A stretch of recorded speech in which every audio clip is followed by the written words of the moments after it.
If the New Orleans Saints really do want a wide receiver in this year's NFL draft, they'll have no trouble finding one from this year's Senior Bowl.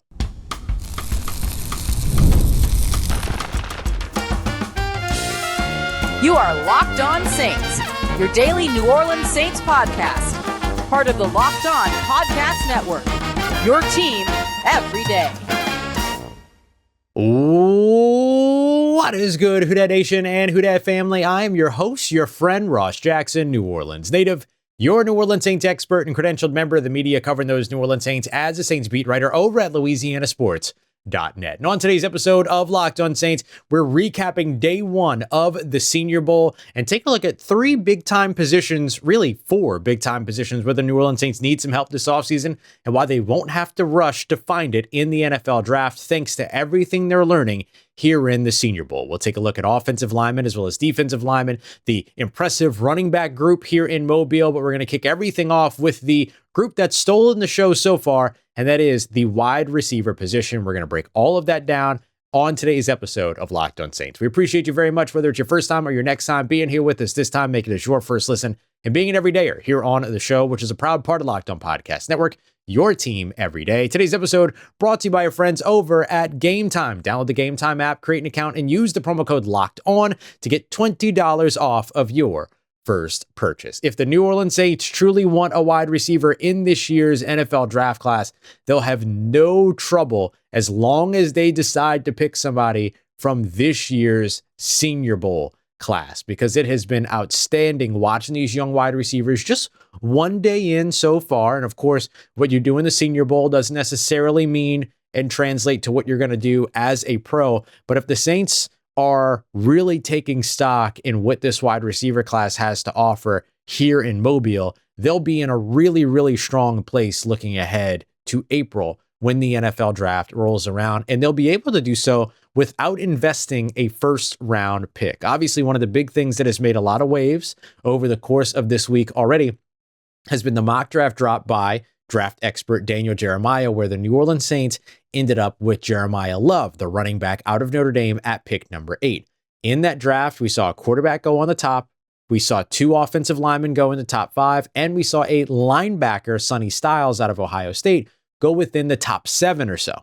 But what we didn't see were wide receivers go in that early portion. In fact, the first wide receiver didn't even go off the board until after the top 15 selections of the round. This is a very interesting mock draft dropping at an interesting time that might be letting folks know how NFL scouts, as opposed to media scouts, are looking at how this draft class might actually pan out. And the reason why that's so important is because if the Saints were to pass on wide receiver in the first round, what Mobile is teaching us right now and what the Senior Bowl is teaching us right now is that if the Saints do that and don't go high and pay a lot of money in free agency at wide receiver to help to complement Chris Olave and Devaughn Vele, that in the 2nd, 3rd, 4th, 5th, 6th, and 7th rounds, the Saints could still end up finding a day one contributor at the position. Tuesday's standouts on the football field, national team or American team, when it came to wide receiver, included John Carroll wide receiver Tyren Montgomery, USC wide receiver Jacoby Lane, Cincinnati wide receiver Cyrus Allen, both of the Texas Tech wideouts Reggie Virgil, as well as Caleb Douglas, Georgia State wide receiver Ted Hurst, and Baylor wide receiver Josh Cameron, not to mention a guy that we highlighted in yesterday's episode, Notre Dame wide receiver Malachi Fields. All of those players caught my eye at some point or another. Malachi Fields won down the sideline on a big play in 7-on-7s or team drills. We saw Josh Cameron win a big time rep in 1-on-1s down the right sideline. We saw Ted Hurst down the left sideline come up with a one-handed catch up out of nowhere. Tyren Montgomery making a big play down the field as well. Reggie Virgil running these crossing routes and showing that he can operate in space and find space in zones, come down with the football. Caleb Douglas showing off that not only does he have good size at 6'3", 198 pounds, but is also a fluid mover. Jacoby Lane, same thing. It's not just about the 6'4" frame, but he was able to work himself open and create some separation as well. All of these wide receivers found a way to stand out. And when we're talking about each one of these, we're talking about guys that are probably day 2, day 3 picks, day 2 at best. And that might be guys like Cyrus Allen and Jacoby Lane. But some of these other guys that are coming from either schools where wide receivers aren't the big draw of their draft class, or maybe small schools like John Carroll University as well as Georgia State. These guys might be day 3 or early day 3, but day 3. And so with that, the Saints could absolutely say, hey, gonna pass on the wide receivers in the first round, feel very comfortable with where they might be there, especially depending upon what they do in free agency. And of course, the ongoing conversations around the Chris Olave extension, which we're hearing more and more about right now.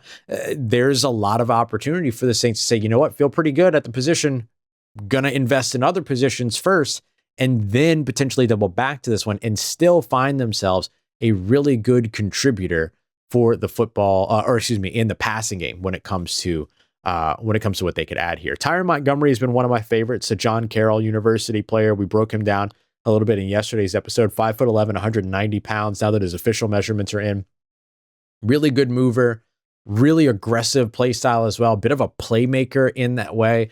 Coaches were asked where they found him and how they got him to John Carroll. And they answered by saying that they found him online. It was like workout videos and things like that they saw. And then that led to them bringing him in. And then he makes a team. Now here he is at the Senior Bowl trying to continue to create a draft rhythm for himself, or rather a draft pathway for himself. And I think he's doing a very, very good job of it so far this season. I think that when you see some of these, or so far here through the Senior Bowl, I think when you see some of these smaller school guys like Tyren Montgomery, like Ted Hurst, and you're seeing them make these big plays, they have every reason, like mentally, logically, all that, they have every reason to maybe have a little bit of imposter syndrome, right? Coming from the small school and all that, but they don't let that eat them. Instead, they have kind of come into this Senior Bowl week as an opportunity to prove that they can handle tougher competition than maybe the competition that was played at their level. And that is a massive, massive thing to prove. We're going to hit that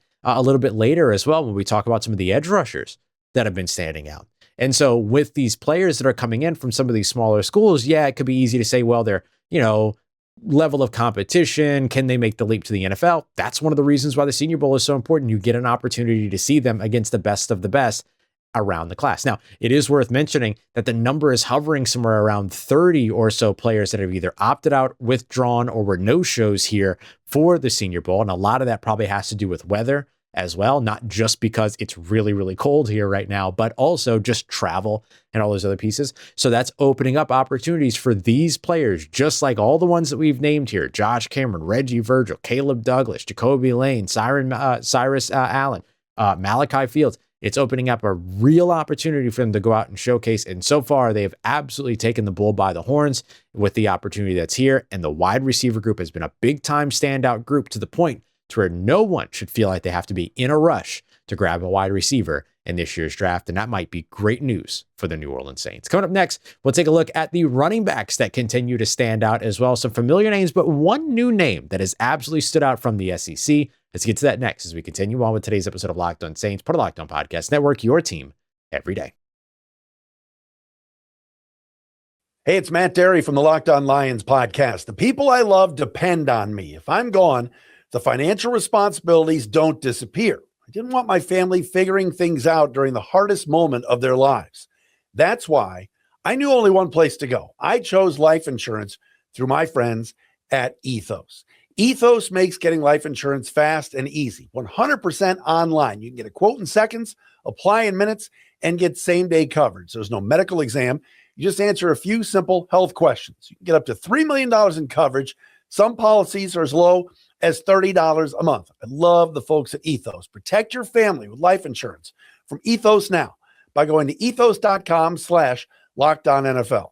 In as little as 10 minutes, you can get the free quote and up to $3 million in coverage at ethos.com/LockedOnNFL. That is ethos.com/LockedOnNFL. Ethos.com/LockedOnNFL. Application times and rates may vary. All right, family. Should the New Orleans Saints not go the Daniel Jeremiah route and draft Jeremiah Love, they can still land some promising running backs later on in the draft, and they are getting that proved to them firsthand right now here in Mobile at the Senior Bowl, while running backs coach and associate head coach Joel Thomas watches from the head coaching role here in Mobile. Let's break down some of the running backs that stood out throughout the day's work. So the New Orleans Saints are here in Mobile. They have their full contingent here ready to go. And I think that's a big time signifier of how important this draft class is, or really how important this class of Senior Bowl participants is to the upcoming draft class. It is worth mentioning, as we discussed on our live in-person Saint squad with Lance Moore, Dylan Sanders, and myself in last night's show, we discussed how 41% of the 2025 draft class came from Senior Bowl players. It's a pretty strong indication that that's going to be even higher going into 2026, although the opt-outs and no-shows and all that's going to make a big difference too. But a really high draftable pool coming out of this Senior Bowl, and the Saints had everybody present. And so notable to point that out. But Joel Thomas getting an opportunity to take a look at two running backs in particular. One name that we've talked about a lot, Indiana running back Kaytron Black. He looked the part all throughout, had some really nice footwork, showed his patience, but also showed the physicality with which he can run, very comfortable running between the tackles, but has enough speed to potentially get around an edge and be able to continue to pick up yards after contact, all of that. It's been his calling card all throughout his collegiate years, and certainly has been the calling card of the kind of, cast off, not highly recruited guys when it comes to Indiana, and sort of the chip on their shoulder that they had under Kirk Cignetti on their way to a national championship here this season. Kaytron Black has been the embodiment of all of that, and has been a lot of fun to watch here in Mobile so far, cashing in on a lot of the hype that's around his name. Arkansas running back Mike Washington Jr. stood out to me quite a bit. I was actually talking to Jeff Nowak from over at local WWL radio station, as well as Inside the Black and Gold, and he and I were chatting. And one of the things that he said that I agree with was that he really liked kind of what you could see from the footwork of Mike Washington, and I completely agree with that. I think that he is an interesting running back because he does have a little bit more of the agile nature than probably what you might expect from him, for sure, but also has pretty good size, pretty good physicality in terms of how he runs, what he does, all of those things. And so anytime that you get an opportunity to plug somebody in like that can show you that at 6 foot, 228 pounds, they can also move well, that's a pretty promising opportunity there. So Mike Washington was another one that stood out to a lot of us, certainly stood out to me. And then in the afternoon practice, so there was a 1 p.m. practice, or 1:30 p.m. practice, which was the national team. And then the American team followed that around 4:30. On the national team, both of the Penn State guys, big time standouts. And look, we've been big fans of both of the Penn State running backs, Kaytron Allen, as well as Nicholas Singleton, for some time.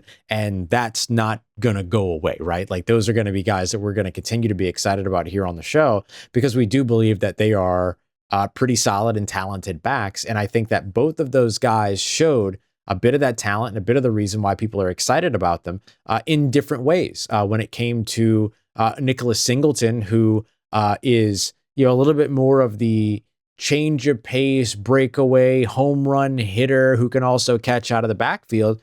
Well, the thing that he really impressed with on Tuesday with his 6 foot, 221 pound frame was his pass protection. Now, he got blown up at one point on one where he had to cross the formation, and it was just a head-on situation, no chip, nothing like that.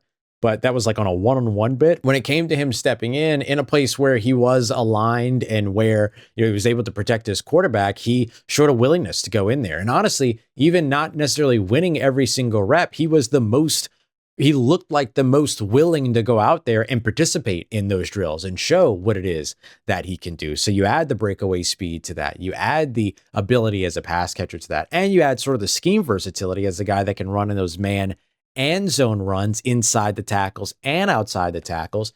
He's continuing to be a really promising running back. There's a lot of whispers right now around who RB2 is in this year's draft class, and Nicholas Singleton is positioning himself to be amongst that conversation because of the wide variety of things that he can do as a versatile chess piece that could be really, really valuable for an offense that might be soon looking to replace a versatile chess piece. And that's kind of where the New Orleans Saints are. How much longer is Alvin Kamara here in New Orleans? How much longer is his game going to be effective?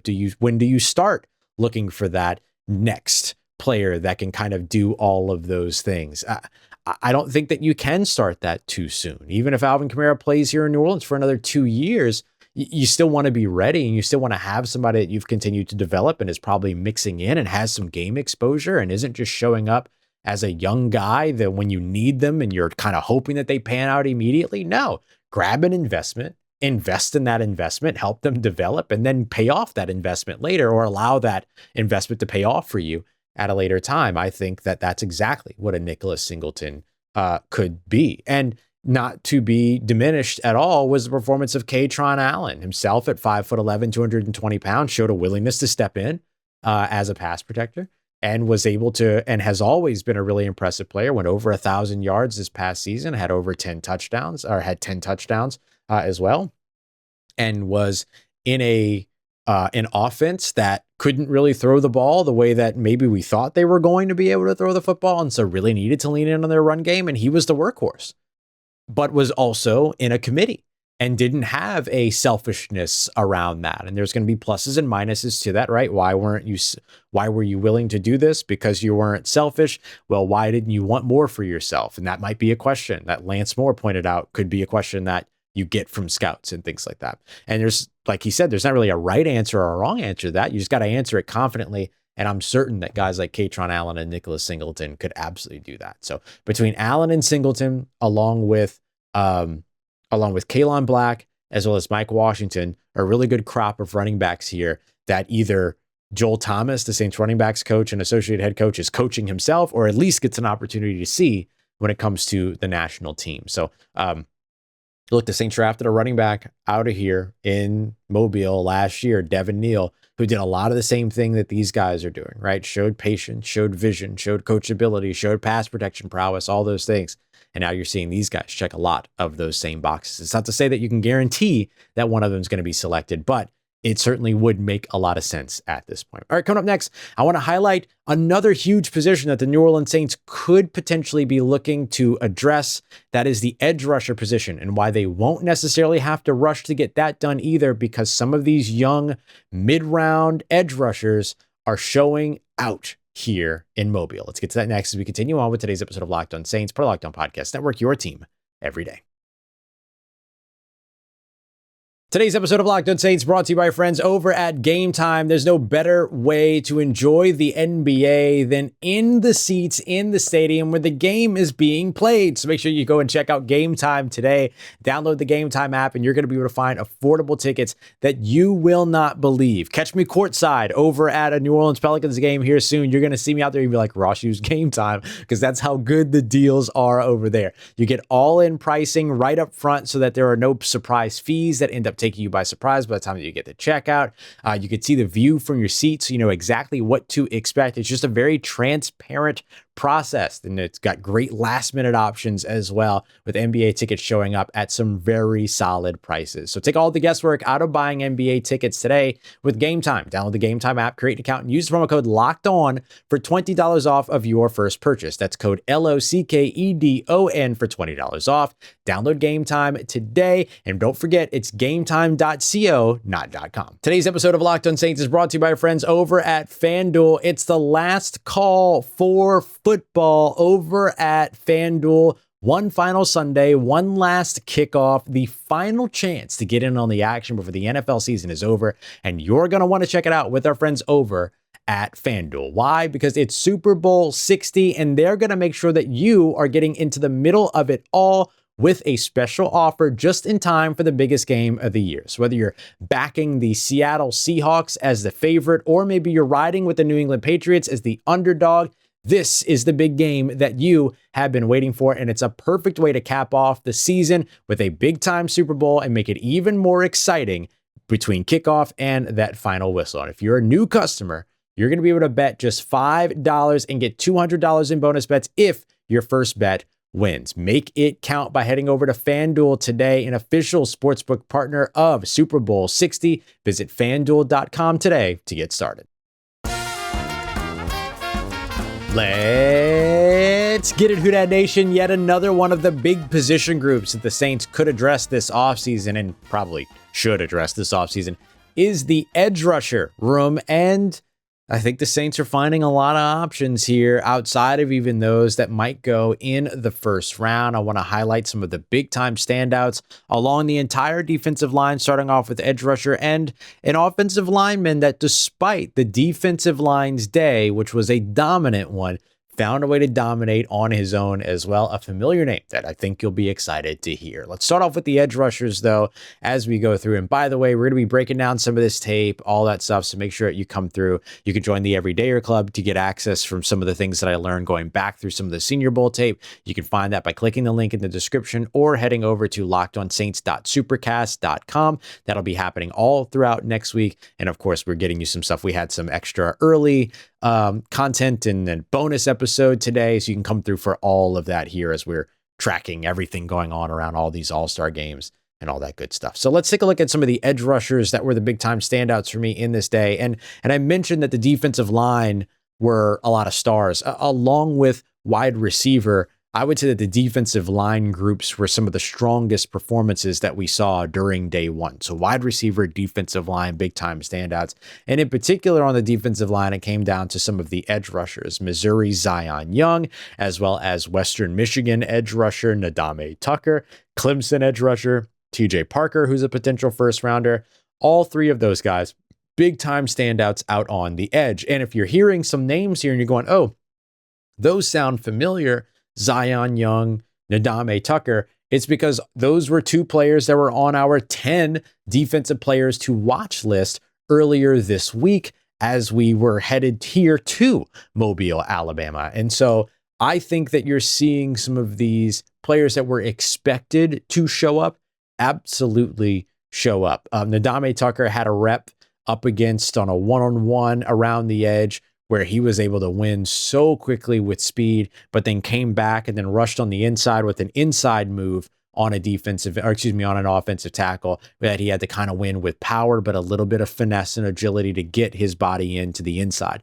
And the reason why I highlight the inside move so much is because I think that the inside pass rushing moves for edge rushers are so underrated. It's a very quick way to get to the quarterback, right? Yeah, you can run that arc, you can show that you have bend, all those other things. But if you can win with an inside move, we were watching Trevor Penning for years here in New Orleans get beat on these speed inside moves. It was a big thing that was on his college tape. It was a big thing that persisted throughout his time in the pros. And you're watching Nadame Tucker just go out there and just manhandle some of these offensive tackles, but then be able to show you a little bit of that finesse and win with speed on the inside. That's a really promising set of, or really an array of pass rushing moves, right? You can be a really good pass rusher off of one move, but then once you come across a tackle that does really well against that move, or an offensive lineman that adjusts well against that move or understands, or a coaching staff that does a good job identifying that, whatever, you can be hung out to dry pretty quickly. And so finding this extra move, these other moves, having additional pass rush plans, all that, I think are really important. And you saw Nadame Tucker showcase that a little bit on Tuesday. Missouri edge rusher Zion Young, he's dealing with some legal stuff right now. Should probably be taken care of quickly, but I think he could potentially be a first rounder. Maybe the legal stuff that he's dealing with right now, which I believe was a DWI, and speeding maybe. If all that gets cleared up, he could be a first rounder. If none of that gets cleared up, he's probably going to be a day two guy. And people are going to ask questions because he's a team captain and all these other things. But outside of that, I mean, if you're just looking at the pure football side of it, this dude is an absolute wrecking ball off the edge. And really kind of 3 years in a row now that we've seen these Missouri edge rushers make waves, whether it be here at the Senior Bowl or just in the NFL draft as a whole. And Zion Young is the newest one. He's built a little bit different than your typical speed rusher. He's probably in between the speed rusher prototype and the Saints' previous edge rusher prototype. He's like 6'4", 6'5", 260-ish pounds, but the strength that he has, the speed that he has, the speed to power conversion that he has, and the array of pass rushing moves as well just seems so polished. Definitely a player to watch throughout the offseason to see how things go for him as he goes into the NFL draft. And then Clemson edge rusher TJ Parker was already considered a first rounder, and he is doing a very good job holding on to that first round price tag right now, and he's going to lock that down if he continues to perform the way that he's performed so far. Very, very impressive day. Probably why I would say one of the winners of that, from being really disruptive in terms of the one-on-one opportunities to being a pressure getter in the team reps, which is where we also saw Nadame Tucker really stand out, where he pulled in a couple of different pressures during national team practices, during team reps. Just really good stuff from that edge rusher group as a whole. But those three guys in particular, absolutely big time standouts. Texas Tech defensive lineman Lee Hunter is another one that has gotten and made some waves and gotten a lot of recognition, and absolutely understandably so. 6'3", 320 pounds. Really nose tackle-ish in build, but moves really well, very violent, showed his ability to use his hands, all of that, and find some ways to win there. And then lastly, a player on the offensive side that really stood out to me that was super impressive was Georgia Tech offensive lineman Keelan Sutton. This dude has been on our radar for quite some time here on Locked On Saints, and on this day, Tuesday, during practice, just looked to manhandle these guys. And even though the defensive line was winning, Rutledge continued to win and showcase why he could be a day 2 selection. All right, family, time for a little bit of lanyap here. If you didn't catch the Saints Squad show with myself, Dylan Sanders, and Lance Moore, make sure you go and check it out. But I did want to revisit one of the conversations that we had on that show for our lanyap for today on this show, just in case you missed it. And there was a big interview. Demario Davis talked about being willing to test the open market and kind of see where things are going and all. And I thought that that was a really important thing to respond to, because I think this makes perfect sense. Demario Davis is in a really unique situation, as is Cam Jordan. Both these guys are veteran defensive players that many organizations would say are too old and shouldn't still be playing, or whatever that might be. A lot of NFL purists might say that, but the Saints said, nope, really like them, really happy with what their contributions have been, want to see them continue to contribute. And then Cam Jordan came out in 2025 with a 10.5 sack season, and Demario Davis had a career high tackles season. And that doesn't usually happen for guys that are 34, 35, 30 plus years old. Usually those types of peaks come maybe early 30s, maybe right at 30, but oftentimes late 20s.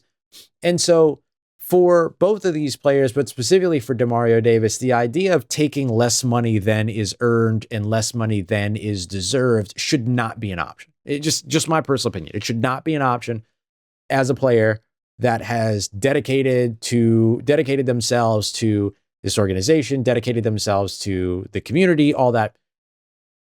It doesn't make sense that they should have to take less money than the money that they're earning. But it's a really challenging thing, because what is that money? Is that money based on how many years they played in the NFL and their age and looking ahead? Or is that money based on the numbers that they racked up in 2025 and looking back? That's a really tricky situation. And so when Demario Davis said that he would be open to testing the market, I think that's just a wise play by Demario Davis. Of course, you have to be willing to test the market. And Demario Davis has been around the NFL long enough to know that the business will always treat you like it is a business. And so you sort of have to organize and elevate yourself to being the status of a business as well, and say, hey, it's just business. I need to go and see what other teams are going to offer me. So I don't think that it's a bad thing that he said that. I don't think that it means that the Saints and Demario Davis are out on the outs and that nothing is going to get done. It's just that I think that it's a core part of the process at this point, and that it is a very tricky set of negotiations to have for the rest of the season. Do you pay them for what they're about to be based on your estimations, or do you pay them for what they just did? And those two answers carry two different price tags, which could lead to two very different results. All right, coming up in tomorrow's episode, we'll discuss the latest on Chris Olave's contract, as well as recapping day 2 of the Senior Bowl. We appreciate you very much, as always, making us a party day part of your routine, for saying yes to me and the show. If you see me, please say hi. And if you need anything else around your New Orleans Saints in between these episodes, make sure you follow me on your favorite social media at Ross Jackson, NOLA. Hit me up. Let me know how the family's doing, how you living. Let me know how you momming them. And trust you, that nation. I'll holla at you.